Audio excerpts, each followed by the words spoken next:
안녕하세요. 재테크는 여호수아처럼 되나리온 김강주입니다. 반갑습니다. 김우수입니다. 와. 자, 오늘은요. 시니어 분들의 관심사죠. 주택연금에 대한 사례가 있어서 네. 함께 나누고자 합니다. 제목은 이렇습니다. 주택연금 가입할 때 반드시 지켜야 할 조건인데 네. 구체적인 상담 사례는 이래요. 60대 중반 부부인데 남편이 64세, 네. 아내가 63세. 네. 지난해 집값이 많이 올랐을 때 지금 좀 떨어져 있죠. 그렇죠. 안양에 한 20평대 안양의 아파트를 8억 원에 팔았어요. 결과적으로 잘 팔았네. 정말 잘 팔아요. 그죠?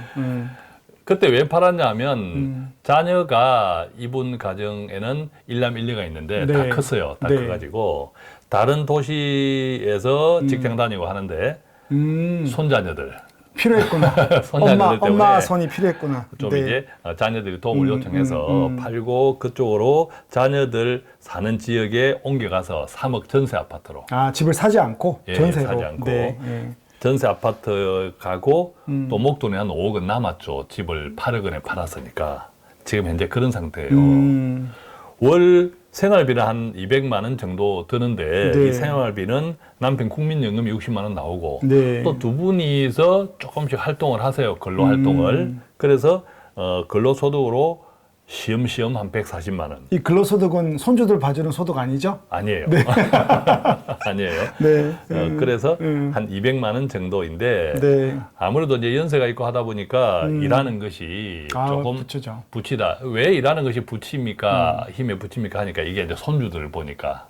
다 해야 되잖아요. 그렇죠. 네. 손주들을 네. 보고 하니까 또 두 분이 있다. 합쳐서 근로소득이 140이니까 소위 말하면 어떤 안정적인 일을 하기도 힘들고 그렇죠. 또 손자녀들까지 같이 보니까 이게 애 보는 게 얼마나 힘들어요. 그죠? 네. 예, 만약에 아들 둘이다 그러면 죽습니다. 그렇죠. 저도 아직 안 봤지만. 이제 보게 될 겁니다.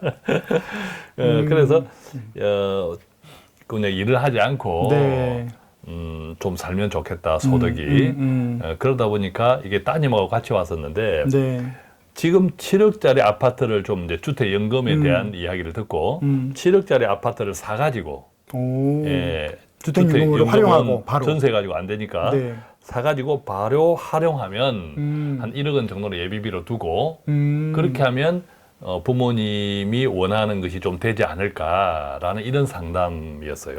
그 저희들 방송을 보면 자녀들이 이런 생각 할 수 있을 것 같아요. 저희가 그렇죠. 주택연금 원하는 이야기를 많이 부모님들도 했잖아요. 이런 생각을 할 수 하고. 있을 것 같아요. 예, 자, 예. 그런데 예. 자, 일반적으로 네. 우리가 이제 주택연금 상담을 많이 해보잖아요. 주택연금 상담할 때 센터님도 동일한 말씀을 네. 하시잖아요. 뭐, 주택연금 네. 가입할 때 반드시 지켜야 할 조건이 한 두 가지 두 있더라고요. 가지 그죠? 있습니다. 예. 그러니까 첫 번째가 사실 음. 주택연금을 전환할 때 이게 굉장히 큰 거잖아요. 그러니까 우리에게는 마지막 한 방이거든요. 예. 그러니까 마지막 생활비가 충분히 나와야 됩니다. 예. 이거 했는데 또 뭐가 부족해서 또 예. 일하고 그러면 그렇죠. 그거는 잘못된 선택입니다. 맞아요. 네. 예. 첫 번째가 생활비가 충분한 주택. 나와야 되고. 그래서 이분들도 7억 아파트를 왕창 넣으면 네. 생활비가 어느 정도 일 안 해도 되지 않을까라는 생각으로 했던 것 같아요. 첫 번째. 그러니까 두 번째가 또 있어요.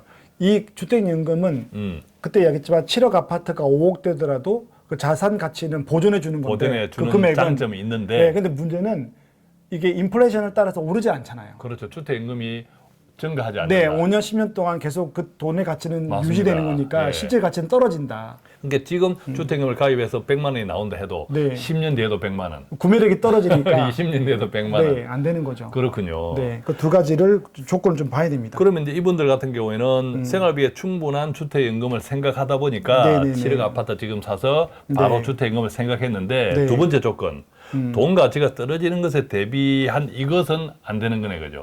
그래서 대표님은 그럼 이걸 안 된다고 하신 거죠. 그렇죠. 그래서 상담할 때. 두 번째 부분의 조건에 맞지 않으니까 아. 이것에 대한 좀 보완이 필요하다라고 네. 해서 이제 정리해 드린 것이 일단 몸에 붙이면 힘에 네. 붙이면 일이 그만두시라. 하여튼 그건 좋은 것 같습니다. 그죠? 근데 대부분 우리 어른들이 어떤 생각에 막히냐 하면 내가 가진 돈을 활용하면 되는데 정말 뭐 돈을 못 씁니다.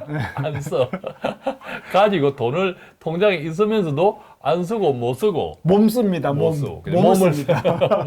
몸을 써서 너무 안타까운 거예요. 자녀들이 그죠? 뭐 가져가는 것도 아닌데. 맞습니다. 그래서 시원하다 하면서 병원에 많이 가 계시고 물리치료. 그래서 네. 저는 일단 쓰시라. 지금 쓰라. 돈 있지 않냐, 5억은 돈 있지 않냐. 네. 그래서 이것을 한번 계산해 봤어요, 서로. 야. 자, 지금 국민연금 60만 원 나오잖아요. 월 그렇죠. 생활비가 200이야. 그럼 네. 모자라는 돈 140만 140만 원을 원. 그냥 있는 돈으로 써봅시다. 네. 1억 원으로 만약 쓴다고 하면 5년 넘어 쓰겠는데요. 그렇죠. 월 140을 쓰면 1년에 2천 몇백이잖아요. 뭐 투자를 안 해도 그냥 빼먹어도. 그렇죠. 네. 한 4, 5년은 넉넉하게 써요. 그러네요. 그런데 네. 일을 이제 안 하면 지금 자녀들 손자 돌봄이 하니라고 몸에 힘이 붙이는데 네. 뭘 받아야 돼? 손주 비용 그렇죠. 돌봄 비용 받아야 되죠. 그 얼마라고 이야기했습니까? 돌봄 비용을 한 50만 원은 받으셔라. 아니, 안 됩니다. 안 돼? 요즘 상담할 때 돌봄 비용 단가가 얼마인지 압니까? 얼마예요? 80만 원. 이것도 단가가 있어요. 저도 몰랐는데 예. 권사님들 그 할머니들이 이야기하면서 예. 사위욕을 하는 거예요. 아하. 그래서 이제 자기가 150 벌다가 예. 이렇게 가서 했는데 50만 원 준다는 거예요. 그 여성분이 예. 64세인데 예. 사위한테 화를 내면서 예. 뭐라고 이야기하는가 하면 아니 요즘 이 물가가 얼마인데 단가가 요즘 최소 80인데 그러죠. 요즘 물가 많이 네, 올랐는데. 그러니까 저도 몰랐는데 그러네요. 나름대로 이 시장도 단가가 있다. 단가가 있고 이것도 요즘 물가가 많이 올라서 이것도 또 뭐 이렇게 인상 회비해야겠는데 앞으로 말씀 나누다 보니까 앞으로 이게 전국 돌보미 협회도 있겠는데요, 그죠? 이게 자녀들하고 임금 협상. 일단 50이다. 네, 일단 전 50. 80 이야기해드렸습니다. 일단 50으로 말씀을 네, 드렸는데, 네. 저 그러면 자녀들 돌봄비 50만 원 받는다는 전제하에서 네. 그럼 내 돈을 조금 활용하면 한 1억 원만 활용해도 최대 10년 가까이 써요.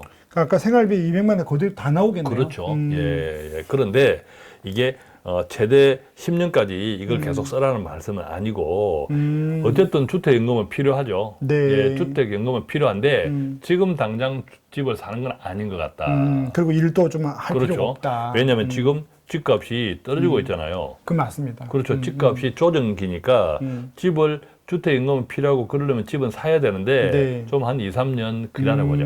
좀 그럼 떨어질 것 같아요. 그렇습니다. 네. 한 2, 3년 끝 떨어지고 그때 가서 우리가 이제 주택연금 가입할 때 두 가지 조건에서 네네네네. 기본적으로 생활비에 충분한 주택연금을 한번 생각해 보자. 아. 또 주택연금은 나이가 많아질수록 많이 받죠. 많이 받잖아요. 네네네. 그러니까 몇 년 뒤에는 나이도 연세도 네. 몇 살 올라가고 하니까 그래서 대충 얼추 계산해 보니까 한 2, 3년 후에 5억 원짜리 5억 원짜리 집을 사서 주택연금을 받으면 이분들 나이도 올라가고 해서 얼마가 나오냐 했더니 얼추 한 130만 원 정도 나오더라고요. 그러니까 130 정도를 맞추려고 하니까 그게 5억 정도 되는군요. 그렇죠, 그렇죠. 뭐 굳이 7억은 안 사더라도. 왜냐하면 국민연금 60만 원 있으니까. 그렇죠. 네. 그래서 월 130만 원, 국민연금 60만 원 하니까 190만 원 정도가 나오는 거죠. 일을 안 하고도 그렇죠. 5억 정도 아파트를 구입해도 되는 맞습니다. 거네요. 이분들은 나중에 이제 또 그 부분은 한번 적용해 봐야겠지만 살짝 네. 기초연금의 적용 대상자가 될 수도 있을지도 몰라요. 자, 그 부분은 일단 여기에서는 제외했습니다. 네, 복잡하니까. 예, 네. 제외했습니다.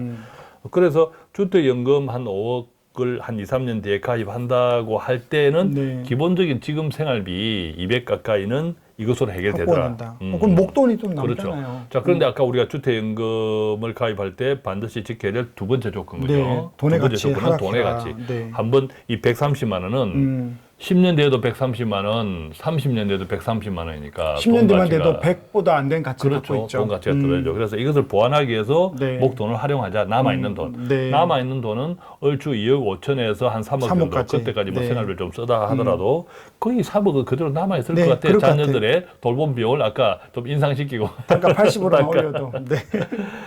그렇게 하면 목돈 한 2억 5천에서 3억 중에서 한 네. 2억 원 정도는 네. 배당형 상품. 자, 네. 배당형 상품 일반적으로 목돈은 그것도 투자니까 그렇죠. 자주 말씀드리지만 변동성은 있지만 장기로 볼 때는 그렇죠. 유지될 것 같아요. 일반적인 이거는. 우리가 주식형 상품보다는 훨씬 안정적이고 네. 상대적으로 덜 떨어지고 덜 오르고 그러면서 배당은 따박따박 나오는 이런 정도로 한 5%만 기대해도 네. 월 80만 원 정도를 받을 수 있단 말이에요. 그렇죠. 원금은 변동이니까 왔다 갔다 할 수 변동이니까. 있다. 그것도 이제 네. 장기적으로 보면 또, 조금 예, 유지는 되겠죠. 오른다고 네, 보는 네, 것이 네. 이상적이다라고 할 때 그렇다면 이제 나머지 돈은 네. 한 5천에서 1억 정도는 그냥 은행 예금 뭐 이용하고 목돈 쓸 일이 있으니까 그죠? 예비비로. 이용하고. 네. 자, 그렇게 하면 결과적으로는요. 이분들이 내 집에 살고, 네. 그죠? 내 집에 살고, 그 다음에 월 소득이 어떻게 되냐면 무려 270만 원이 돼요. 저축할 여유가 그죠? 있겠네요. 그러니까 국민연금 60만 원, 이것도 네. 조금 오르잖아요. 국민연금. 네. 그런데 오르지 않는다고 전제하고 네. 60만 원. 그 다음에 앞서 우리가 주택연금 130만 5억짜리 130만 원. 그 다음에 월 배당 80만 원. 이거 합치면 270. 그러면 손주 보다가 힘들어하면 좀 그렇죠. 디스카운트 해줄 수도 있고. 여기에다가 자녀 돌보미 비용. 네, 50만 원 해주죠. 거죠. 그냥. 그래서 네. 이것도 이렇게 오케이. 하면 협상력이 생기는 거죠. 그렇죠. 그죠? 그리고 이런 협상력이. 돈들도 받아서 손주 보호 위해서 해주고 그러더라고요. 그렇습니다. 그러면서 여전히 목돈도 뭐 한 5천에서 1억 정도 가지고 있고. 네. 예, 이렇게 하면 아까 우리가 주택연금에 가입할 때 반드시 지켜야 될 두 가지 필요 충분 조건도 네. 다 충족하면서 자녀들의 관계도 아주 편안하게 네. 노후를 네. 즐길 수 있겠다. 자, 이렇게 정리를 해드렸는데 굉장히 기뻐하시면서. 핵심은 이거 같아요, 대표님. 만약에 7억을 주택연금으로 다 돌려도 사실은 국민연금까지 해서 한 240만 원 확보가 예, 되긴 하는데 예. 사실은 집값이 지금 하락기에 있는 거니까 맞습니다. 이 전략이 예. 되게 좋았던 것 같아요. 예, 맞습니다. 네. 예. 자, 오늘은 이렇게 해서 주택연금 가입할 때 반드시 지켜야 할 필요 충분 조건을 주제로 네. 구체적인 사례를 함께 좀 나누어 보았는데 네. 관련 있는 분들 또 관심 있는 분들께 조금이라도 도움이 되었으면 좋겠고 네. 저희 대나리오는 하나님 은혜 가운데서 우리가 어떻게 주신 재정을 잘 관리하고 또 선용하면서 네. 하나님 안에서 얼마나 기쁨을 받으면서 또 슬기로운 잘 노후 생활을 쓸까? 네. 지낼 수 있을까 이 같은 맞습니다. 지혜들을 나누고 있는데요. 오늘 이야기 사례에도 도움이 되셨기를 바라고 저희는 여기서 마치겠습니다. 고맙습니다. 감사합니다.